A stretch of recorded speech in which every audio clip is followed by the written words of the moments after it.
আসসালামু আলাইকুম রহমতুল্লাহি ওয়া বারাকাতুহু। সম্মানিত কৃষিপ্রেমী ভাই ও বোনেরা, আমরা আপনাদেরকে জানাচ্ছি রাজা হাঁসের খামার থেকে আন্তরিক মোবারকবাদ।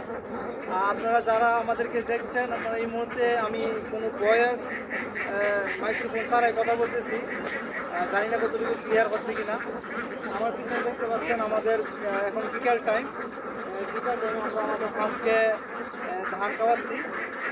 ধান খাওয়ানোর পরেই ইনশাল্লাহ আমাদের হাঁসকে আমাদের ঘরে ঢুকিয়ে ফেলবো। আপনাদের একটি মেসেজ দেওয়ার জন্য আসছি।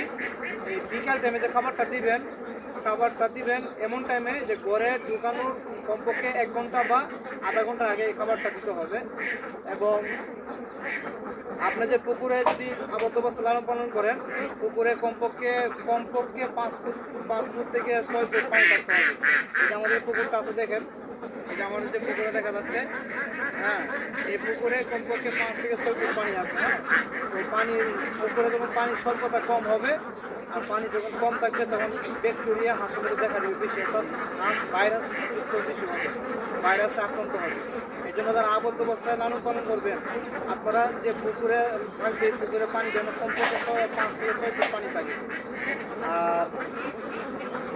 আর যদি হাউস করে যদি আপনারা হাঁস পালন করেন তাহলে হাউসের পানি প্রতিদিন চেঞ্জ করতে হবে, পরিবর্তন করতে হবে। ঠিক আছে? তো এই ছিল আজকের আমাদের আপডেট। যারা বাণিজ্যিকভাবে হাঁসের খামার করতে চাচ্ছেন, ইনশাল্লাহ আমাদের স্ক্রিনে নাম্বার যোগাযোগ করবেন। ইনশাল্লাহ আপনাদেরকে আমরা বাণিজ্যিকভাবে হাঁস লালন পালন করতে যে যতটুকু সহযোগিতা করার প্রয়োজন সহযোগিতা করব। এবং আপনাদেরকে 1 গ্রেড হাঁস ইনশাল্লাহ আমাদের থেকে অ্যাভেলেবেল পাবেন। আমরা C গ্রেড B গ্রেড হাঁস আপনাদেরকে দেবো না ইনশাল্লাহ। আমরা C গ্রেড B গ্রেড হাঁসগুলো এবং হাঁসের বাচ্চাগুলো আমরা বকারদেরকে দিয়ে থাকি।